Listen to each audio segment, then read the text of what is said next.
Greetings. So, next video. I awoke with this scene in my head, and that is from what turns out to be the Aliens 4 film from 1997. The scene I was shown was the 3 aliens on the spaceship and 2 turn on the third one.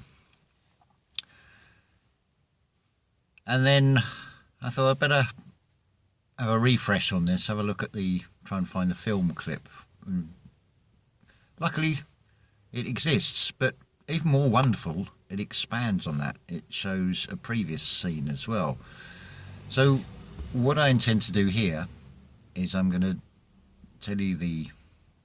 talk you through the 2 scenes. I'll put the link in the description to this, and then I'm going to flip the script and show you what it's really showing. So, this film, it starts with this scene on this spaceship. It's like, shall we say, a Galactic Federation vessel, and you've got a group of sort of what would they be? Sort of mercenary.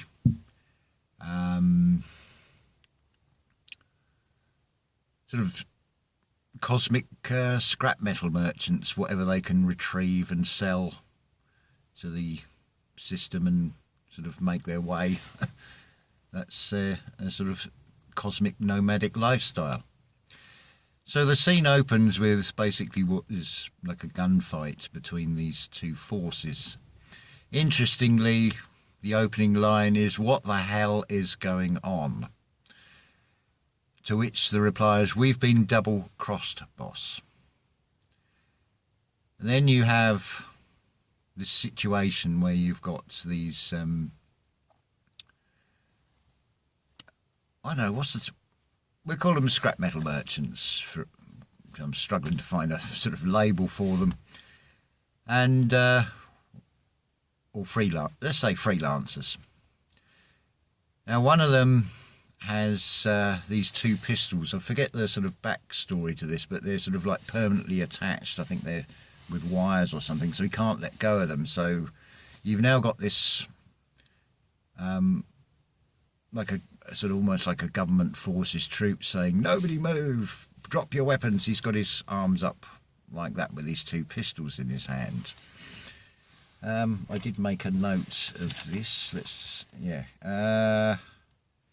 So you've got this sort of trooper saying, "You're in contravention of Code 8 and Code 12. It then follows, there's an actor called Ron Perlman.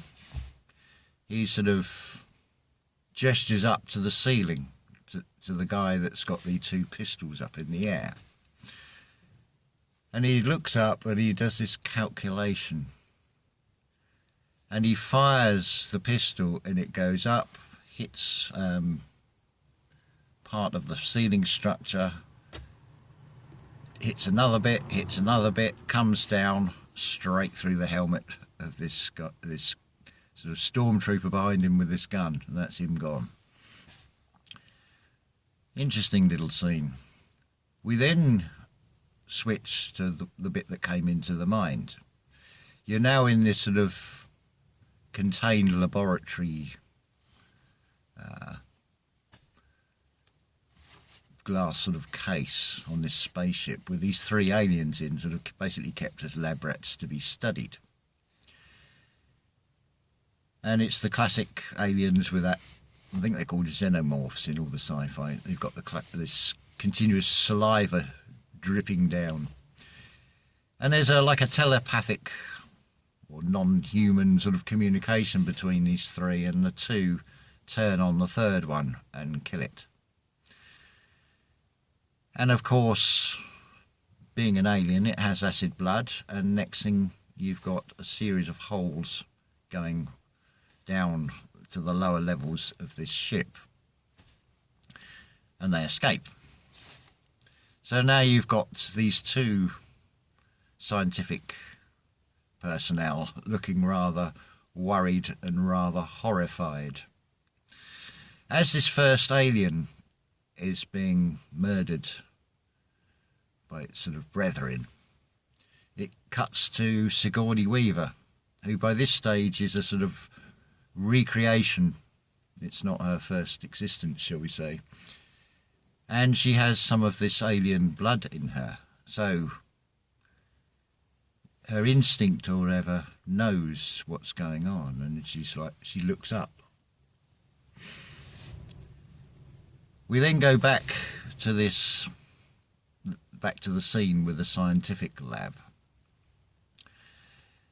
And the guy has gone in there and he's looking down the hole. Of course, next thing this alien hand comes up and shoom, he's gone down the hole. His assistant, she's looking rather terrified. We then have one of these stormtroopers that goes into this laboratory. I don't know why, because it's empty. There's nothing in there. It's just a hole. They've gone. And of course, you then cut to a scene on looking through the glass that these scientists will have observed, and there you've got this saliva running down.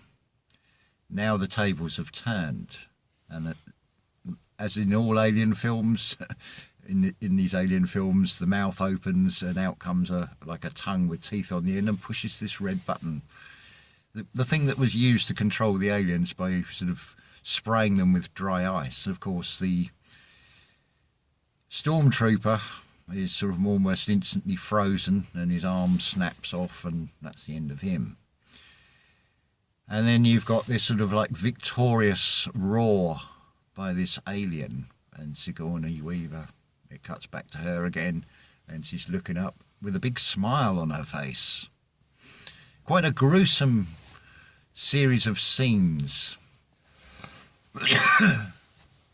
So, let's have a think about this. Aliens, or alien. Many people will point out the word alien has lie in it, to which I have also responded that it has the word I in between that. So let's just give you a breakdown of the spell of aliens, first of all. And it's interesting, it's aliens 4 in this particular case. So you have your letter A.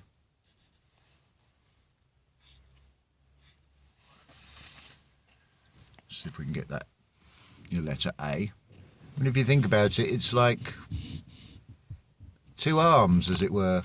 Now on this sort of scale, if you were, shall we say, to fly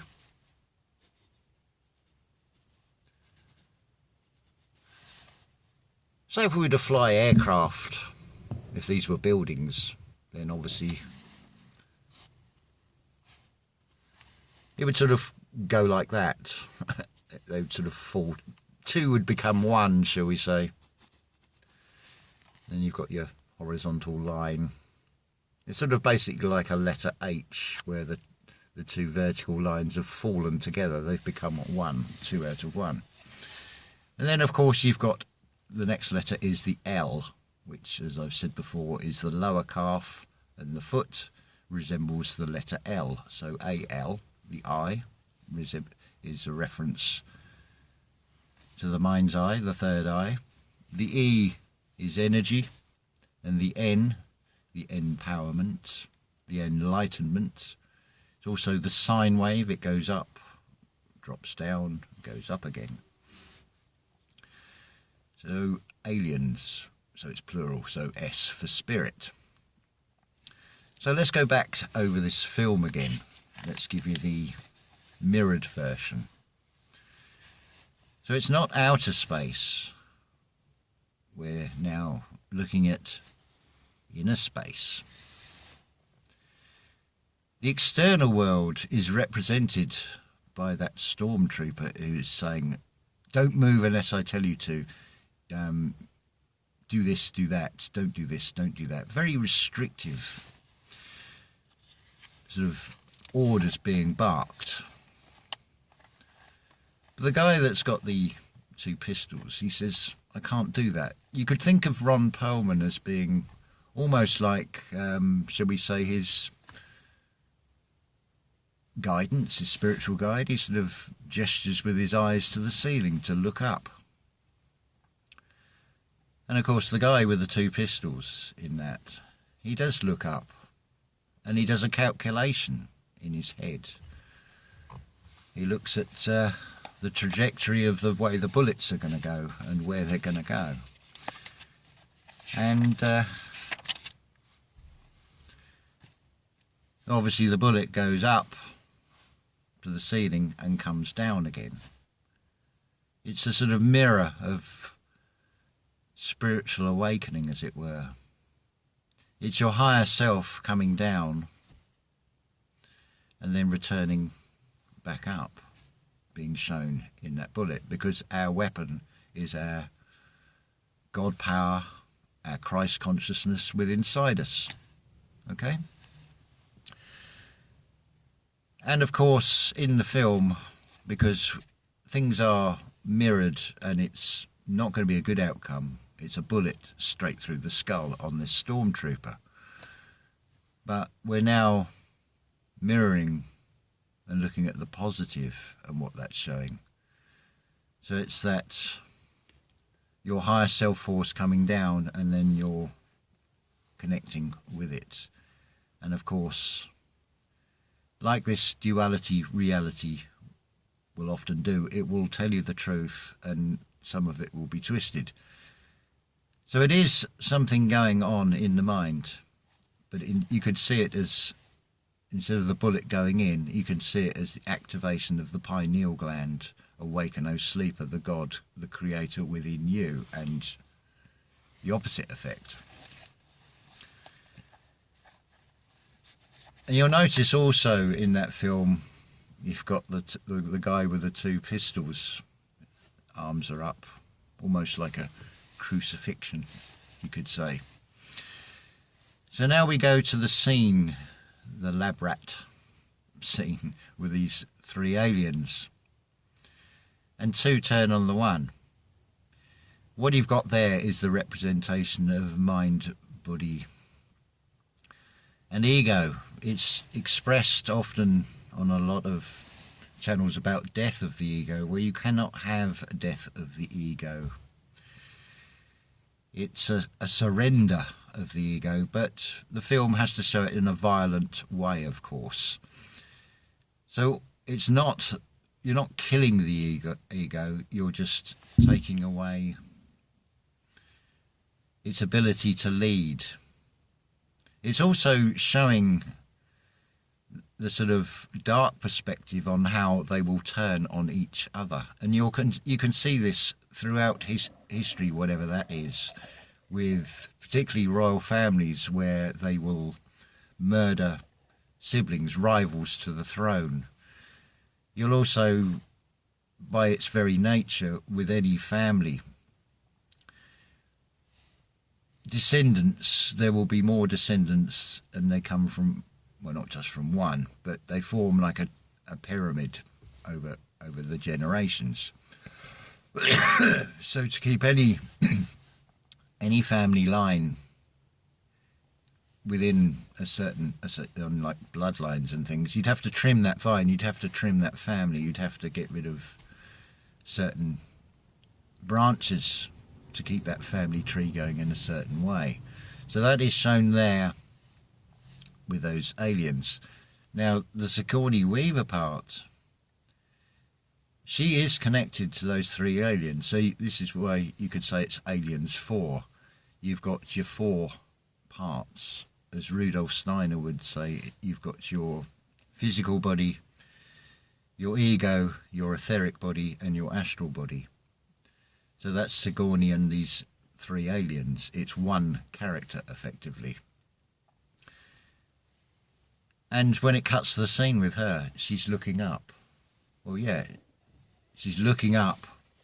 You're looking up within yourself. You're not in outer space, you're in inner space. This is all going on within you.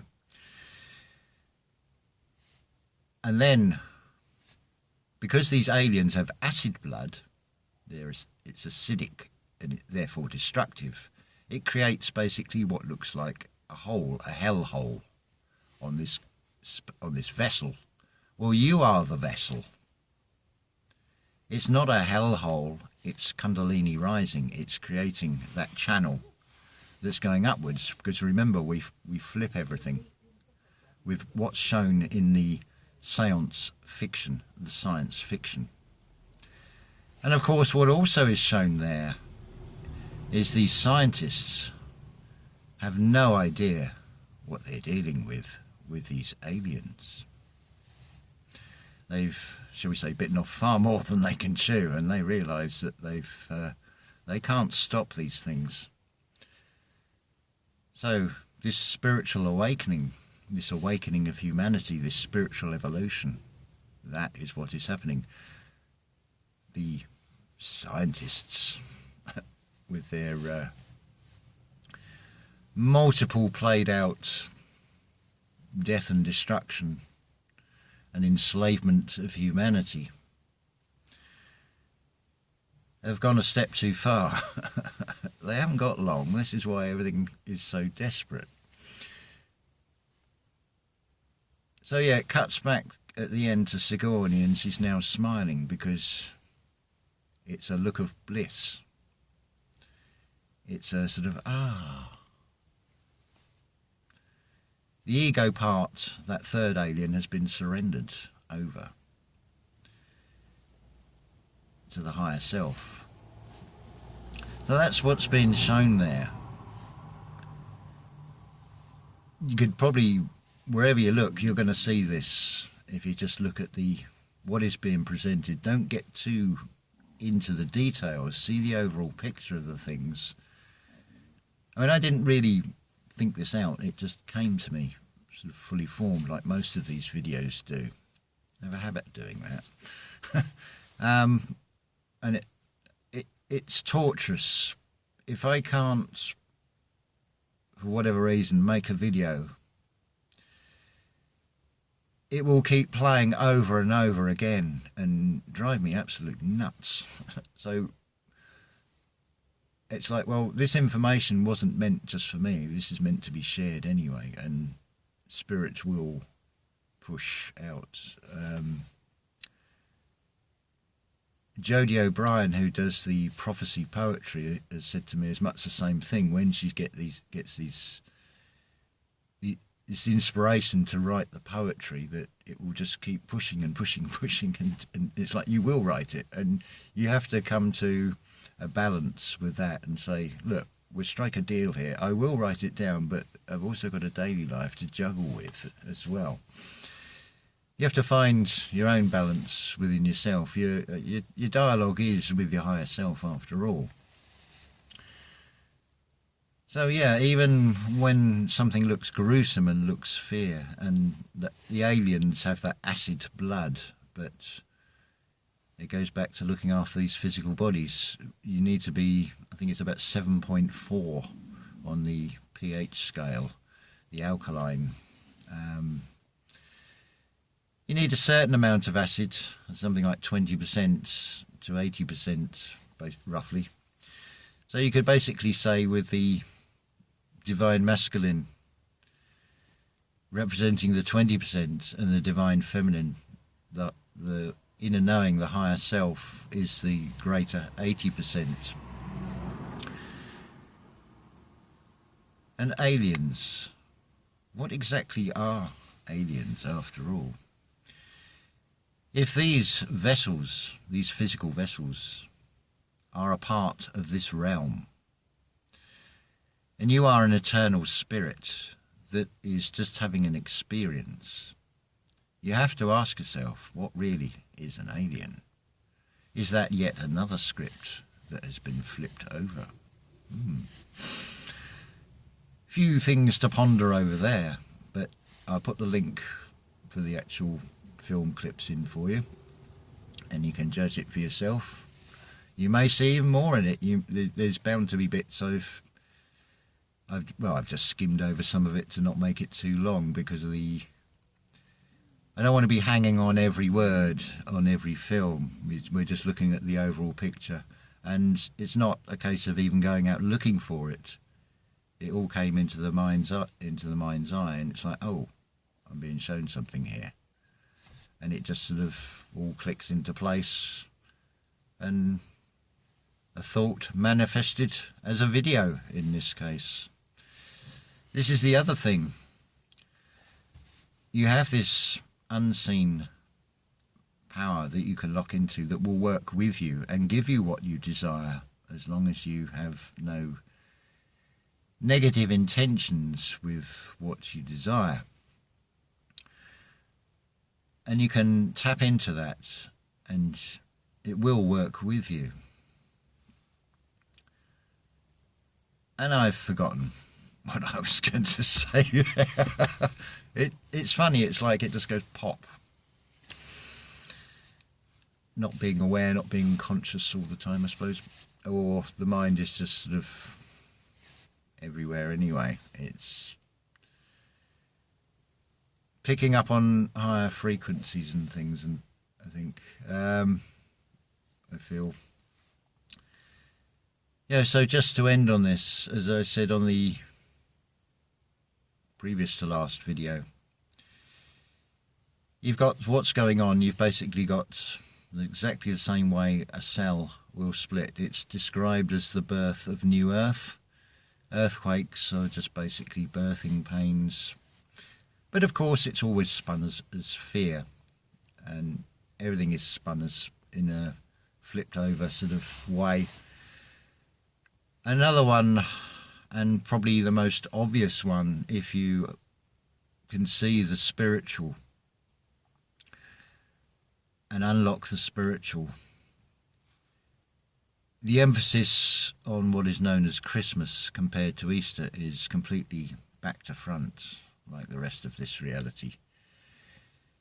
Effectively, what the aliens foreseen is showing you is a sort of the resurrection, the death of self, and handing over the controls to the higher self. But as always in this reality, it's done in a very twisted and negative way. But it can still be seen within that, because there is a silver grain of truth that runs through everything. You cannot create a lie without there being truth at the bottom of it to build the lie upon. So aliens, what are the aliens? Changes everything, I think, when you see things from a different perspective. But really, there is absolutely nothing to fear. As I said on that same video, stay true to yourself, stay on course. You are the captain of the vessel, and you will be able to see what the hell is going on here. Human energy on two L's, two legs. But you're a co-creator, and you can flip the script like I've just done with the film script. And you can change the reality around you. You can create from within you. What you radiate out will begin to change the reality. It might sound like a load of mumbo jumbo and superstition and coincidences, but the only way you're going to know that is by knowing, and the only way you're going to have a knowing is through the experience of doing it. Don't expect it to work straight away, any more than you could most likely go from crawling to walking and get it right first time and never trip over ever again. Things take practice and determination, and having the will and the desire within inside oneself to do these things. There's no magic formula, it's just finding it within yourself and having the belief in one's self, because we are all one, expressed in very individual forms to which are attached personalities, and that is the beauty of this game, that the game is constructed so well and created so well that you've forgotten that you created it. And we all, from what I've witnessed, we all create the reality around us. Everything in our day is through our own creation. So anything that's happened, no good looking externally to find the answers. You've been given a scene, a scenario, you're a character that's been put in that scene. But you can either go with a script that has been suggested to you, or you can write your own script. And you can change that stage set yourself. The world is, after all, a stage. So, 25 minutes, that's plenty long enough. So I will say ta-ta for now. Love to you all, and just hopefully you feel the positive side of that full moon we've just had, and you'll start really picking up on these positive energies, because they are out there. The external will do all it can to present the opposite, but you can flip it over from within you and turn it into a positive rather than a negative experience. Surely it's better to be here and have a positive experience than a negative one. But of course it's always going to be in balance, so we have to go through the negative experiences to gain the wisdom from going through the experience. If we don't learn, then we go through the experiences again until we do learn, and that will repeat lifetime after lifetime. I've mentioned also about humanity, a greater part of humanity going extinct. Well, again, don't feel any concern or worry about that. What will actually happen is they'll wake up with a new day, they think nothing's happened, and they stay in the existing reality, and the reality as it is will carry on that course. Well, those of us that are breaking out of that frequency and coming into a new frequency will go with the new earth. There's no physical sort of earthquakes and physical worlds pulling apart, well, certainly not at this stage. But it is certainly happening in the unseen realm, which, when some of you say people can't see it, they're NPCs, well, that's why they can't see it, because they're on the old frequency. They're not open-minded, they're closed-minded, so they can't move off that wavelength, and they certainly can't detect other wavelengths. Right, yeah, that's gone on even longer now, so love to you all, and ta-ta for now.